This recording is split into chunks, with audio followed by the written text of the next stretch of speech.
pagi-pagi dengan riang hati, ayo teman-teman kita sekolah.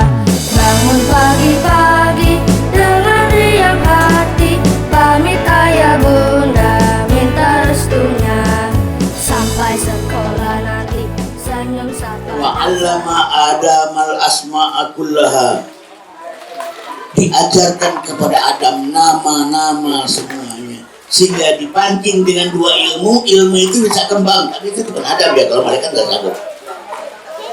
Dipancing dengan tiga ilmu, tiga itu mengalami kombinasi dan permutasi sehingga menjadi 10, 20, 30.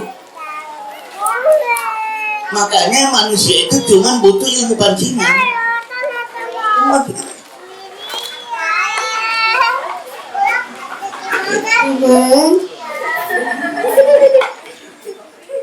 Manusia cuma butuh ilmu pancingan. Summa aradhum 'alal malaikah, kemudian ditawarkan pada malaikat. Wala ambiuni bi asma'iha ulai kuntum shodiqin. Coba sebutkan nama-nama benda ini jika kau memang layak jadi khalifah. Kata malaikat, kata Allah. Kalau malaikat berkata, la ilma lana illa ma 'allamtana. Malaikat hanya bisa mengkonsumsi ilmu. Manusia yang bisa memproduksi ilmu.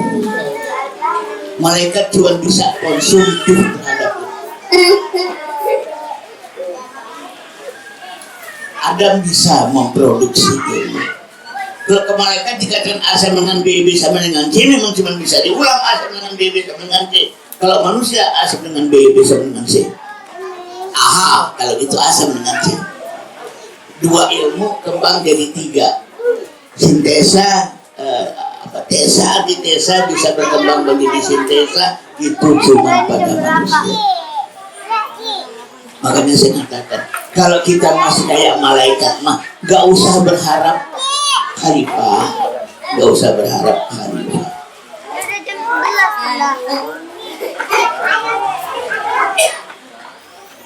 Malaikat itu kayak perpus. Jadi ada buku masuk, ditata, dirapikan, digolong-golongkan, diberikan katalog. Begitu di-recall kembali, dia bisa merecall 100%. Itu malaikat. Manusia bisa 300% karena dia berkembang. Sayang ya, kalau penelitian terakhir di UI pun kualitas mahasiswa UI lebih rendah daripada malaikat. 60% lebih rendah. Kenapa? Penelitian di UI, daya serap mahasiswa UI terhadap ilmu yang diajarkan dosen 60%. Malaikat 100% ya, dan gak layak. Malaikat gak layak jadi khalifah. Karena dia cuma bisa 100%. Apa yang disampaikan dia ulang 100%. Manusia itu diharapkan diajarkan 100%, akan berkembang jadi 200, 300, 400, 500 gitu ya.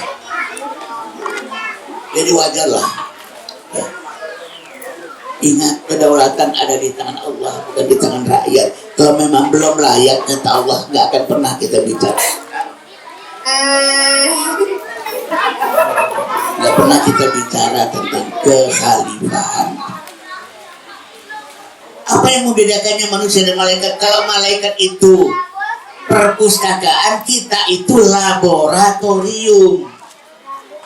Pengen parenthood, kalau pengen parenthood jadilah laboratorium. Tapi kalau pengen parenting cukup perpustakaan. Otak manusia itu punya 4 level. Yang pertama otak dijadikan gudang, kedua otak dijadikan perpustakaan, yang ketiga otak dijadikan lab, yang kelima otak dijadikan production house. Malaikat paling banter perpus. Tapi manusia itu lab H2 plus O2 H2O. Manusia produktif terhadap ilmu, malaikat konsumtif terhadap ilmu.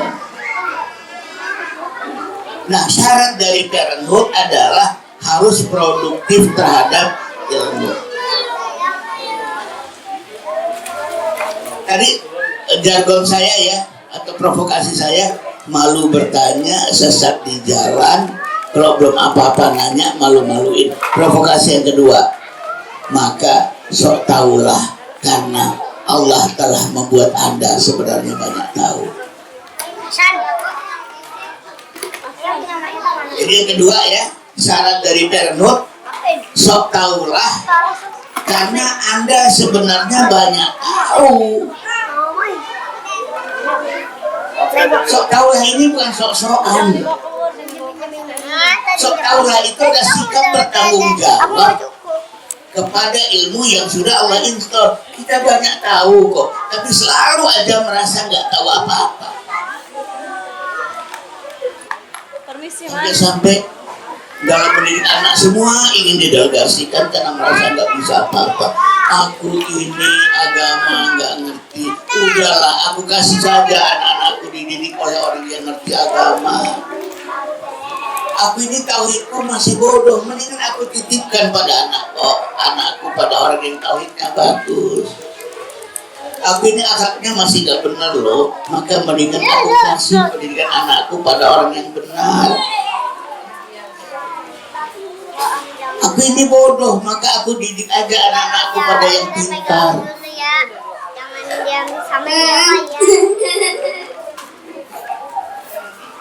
Sok tahu. Kata sok tahulah ini maknanya sebenarnya, ya Allah, seandainya kita sadar kita tahu banyak, malu kita di hadapan Allah betapa kita kufur atas nikmat.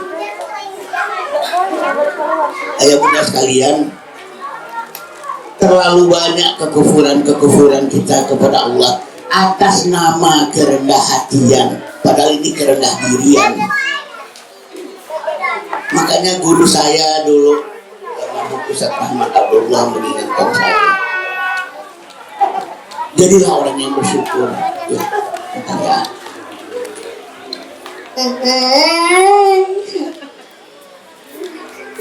Jadilah orang yang bersyukur. Kalau pintar ngakulah pintar. Orang pintar ngaku bodoh bukan rendah hati, tapi kufur nikmat. Itu titipan besar ya. Kalau cantik ngakulah cantik, jangan bilang jelek, itu kufur nikmat namanya. Ganteng ngaku ganteng dong, kreatif ngaku kreatif dong, kuat yang ngaku kuat.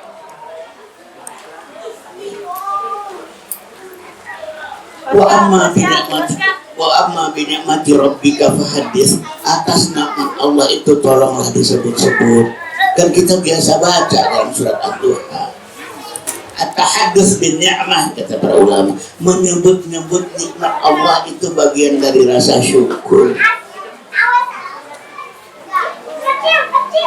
Nah kita selalu, kenapa saya mau provokasi? Sok tahulah karena sebenarnya Anda banyak tahu, karena ini alasannya. Aku bodoh, konon katanya dalam rangka kerendah hatian. Aku nggak tahu apa-apa. Aku ini jelek. Datanglah ke guguku, katanya rumahnya di sana loh. Ya Allah, dia kufur nikmat. Dia kira itu bagian dari rendah hati. Sulit untuk mengakui karunia-karunia Allah di dalam diri kita. Bagaimana kita mau inside out? Kalau kita merasa diri kosong, apa yang mau dikeluarkan? Apa yang mau dikeluarkan? Fakidusi layuti, kata Bapak Ta'ala. Yang gak punya apa-apa gak mungkin ngasih apa-apa. Yang merasa dirinya bodoh, ya gak akan bisa mengeluarkan apapun. Kecerdasan yang Allah berikan pada manusia, ya Allah. Manusia yang IQ-nya rata-rata menurut teori psikologi harusnya mampu menguasai 50 bahasa dengan mudah. Yang IQ-nya rata-rata 100 ya. Average itu ya antara 90 sampai 110 dalam skala Wechsler ya. IQ rata-rata itu seharusnya bisa menguasai 50 bahasa dengan mudah. Segitu hebatnya manusia. Ini modalitas parenthood yang kita berikan. Sok tahulah karena sesungguhnya Anda banyak tahu, tapi Anda tidak merasa banyak tahu. Tapi Anda tidak tahu bahwa Anda banyak tahu, atau Anda sedang mengingkari bahwa Anda banyak tahu. Ini itu sedang mengingkari Allah, sedang mengingkari karunia-karunia. Karena Allah udah mengingatkan bagi yang bersyukur tambahkan, bagi yang kufur azabku amat pedih.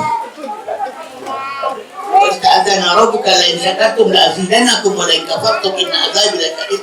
Dan ingatlah ketika Tuhanmu mendeklarasikan barang siapa bersyukur aku akan tambahkan nikmatku, bagi yang kufur sungguhnya azabku.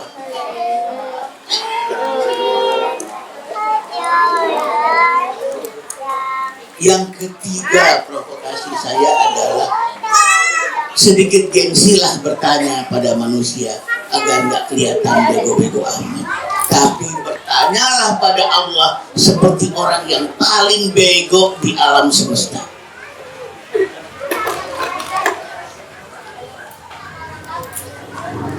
Sedikit gengsilah bertanya pada manusia biar nggak kelihatan bego-bego amat. Tapi bertanyalah pada Tuhanmu seperti hamba yang paling bodoh. Gak ada lagi yang lebih bodoh. Kita rajin bertanya pada manusia, tapi begitu malasnya bertanya sama manusia. Jadi terbalik gitu loh, sama manusia gak gengsi bertanya, sama Allah malah gengsi bertanya. Saya pernah bertanya kepada sejumlah mahasiswa, ketika Anda ujian soal nomor 3, Anda nggak bisa jawab. Pernah nggak sih Anda minta bocoran sama Allah? Pernah nggak sih Anda bertanya, ya Allah nomor 3 ini jawabannya apa? Nggak ada, nggak ada satu. Sombong. Pada waktu diajar nanyanya sama dosen luar biasa. Wah ujian nanya mau. Padahal kalau ingin nyari bocoran yang halal tuh nyari bocoran sama Allah. Kalau pengen nyontek yang halal tuh nyari contekan sama Allah. Gak ngerti Allah fisika begini, atau Allah gak ngerti antropologi, atau Allah gak ngerti biologi, Allah gak ngerti psikologi, Allah gak ngerti matematik. Kok gak nanya sama Allah?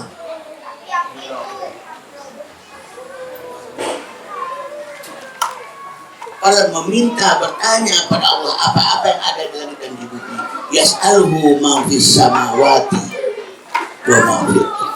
Bertanya kepada Allah apa-apa yang ada di langit dan di bumi. Allah yang menciptakan matematika itu, Allah yang menciptakan ilmu parenting itu, Allah yang menciptakan biologi itu, Allah yang menciptakan psikologi perkembangan itu. Semua ilmu dari Allah. Gak nanya gitu. Jadi kalau kita ingin men-switching dari parenting kepada parenthood, mentalitas mesti dirubah, nanya sama Allah. Makanya mohon maaf ya Bunda, bagi yang sering mengikuti kajian saya, itu dirinya khas waktu bertanya hampir tak ada. Atau kalau tak ada ya satu pertanyaan juga udah, 2 pertanyaan udah selesai. Dan waktunya tinggal dikit. Saya aja ngerocos gitu. Tanyalah pada Tuhanmu seperti hamba yang paling bodoh.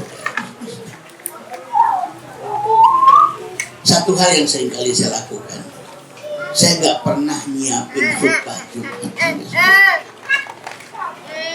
Ya Allah, aku akan khutbah Jumat. Aku nggak tahu materinya apa. Jadikan lidahku penyambung lidahmu ya. Aku cuma minta satu, nanya gak ngancam biasanya. Jangan engkau permalukan aku di depan jamaah. Itu aja minta.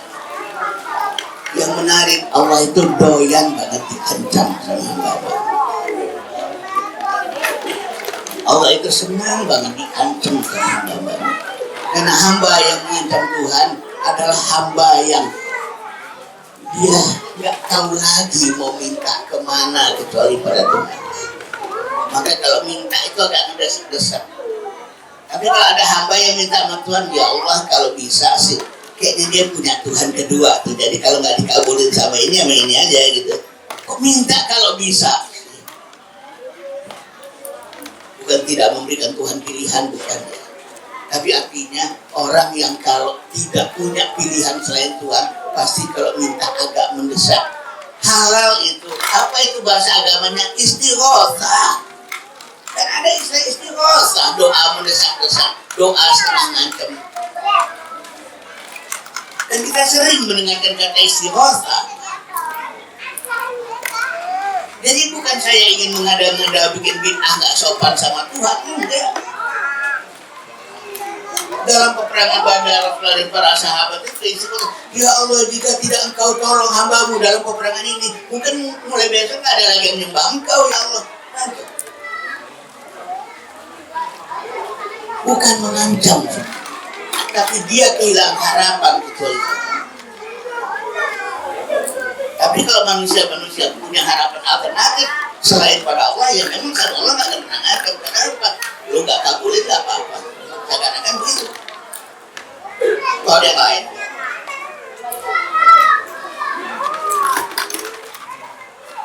ini modalitas parenthood kita. Ini modalitas parenthood. Bertanyalah pada Allah. Saya seringkali mengatakan, janganlah banyak mengadu, mengeluh, bertanya pada manusia. Nanti kita kehabisan energi untuk mengeluh, bertanya, mengadu pada Allah. Janganlah lemparkan air mata kita ke manusia terlalu banyak. Nanti udah kering waktu kita ingin menangis di hadapan Allah.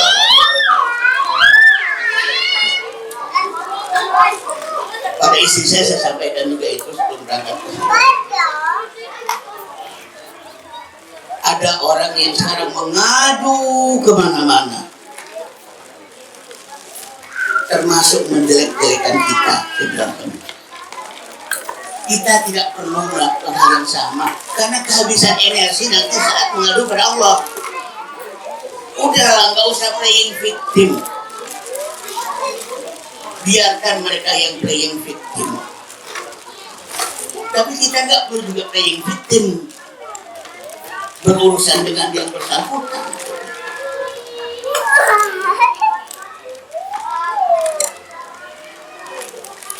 Yang kedua, dia menangis-nangis di hadapan semua manusia. Tapi kita juga tidak perlu membalas menangis. Agar air mata kita itu cukup untuk menangis di hadapan Allah, tidak keburu.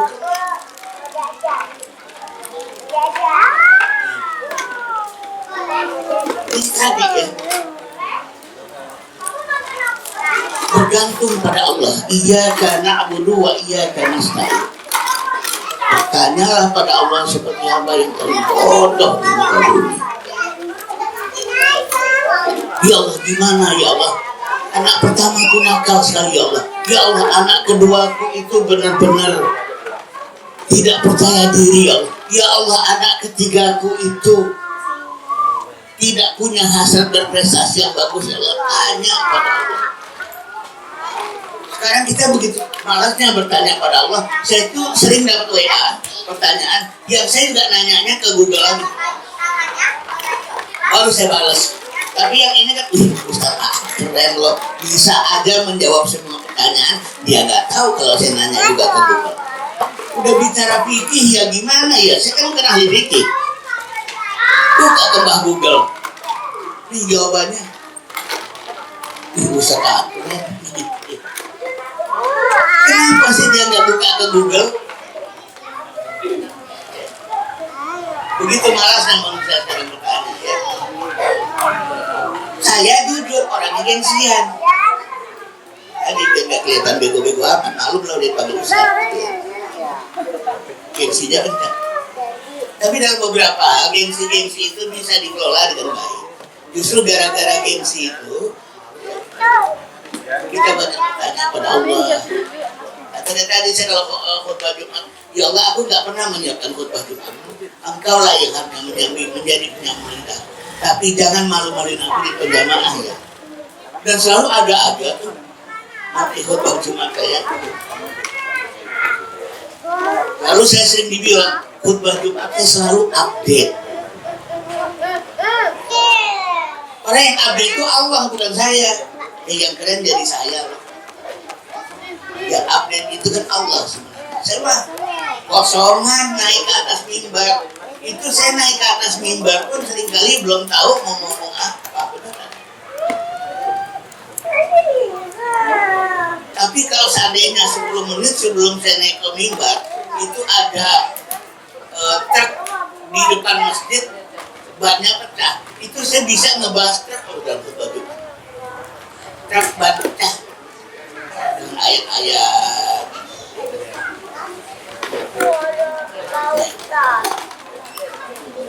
Yang keempat, provokasinya adalah agar kita itu inside out. Parenthood bukan parenting. Bertanyalah kepada manusia jika dan hanya jika udah kepentok.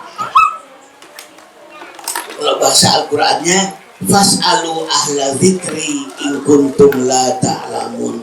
Bertanyalah pada ahlinya hanya jika dan hanya jika. Kalau udah kepentok, udah berkali-kali nanya ke dalam nggak dijawab-jawab juga. Fas'alu ahla dzikri in kuntum la ta'lamun. Bertanyalah pada ahlinya, bukannya nggak boleh bertanya, boleh banget. Tapi kan ada syarat, in kuntum la ta'lamun. Benar-benar nggak ngerti nih, benar-benar mentok nih, benar-benar nggak bisa jawab sendiri nih. Agar kita tetap bermujahadah, bertanya ke dalam sampai mentok baru bertanya keluar. Ayah bunda, sejauh kita hobi menggunakan kemampuan internal sebelum menggunakan sumber daya eksternal, kita akan mampu mengelola kemampuan yang Allah instalkan itu dengan baik. Tapi manfaatkan dulu. Tapi kalau kita terlalu mengandalkan sumber daya eksternal, itu yang membuat yang di dalam itu nggak keluar-keluar. Makanya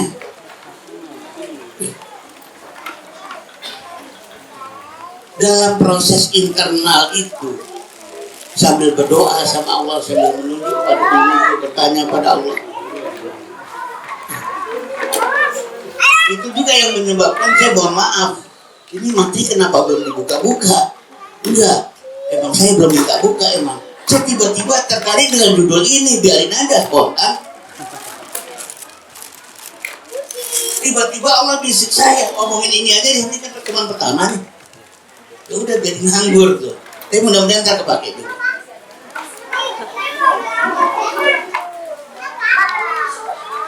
Saya termasuk orang yang kalau melakukan sesuatu itu at the last minute, itu memang kejelekan, tapi itu juga kelebihan. Karena apa? Orang kalau melakukan sesuatu at the last minute, dia lebih banyak menggunakan kemampuan internalnya. Karena udah akses internal udah gak sempat diakses.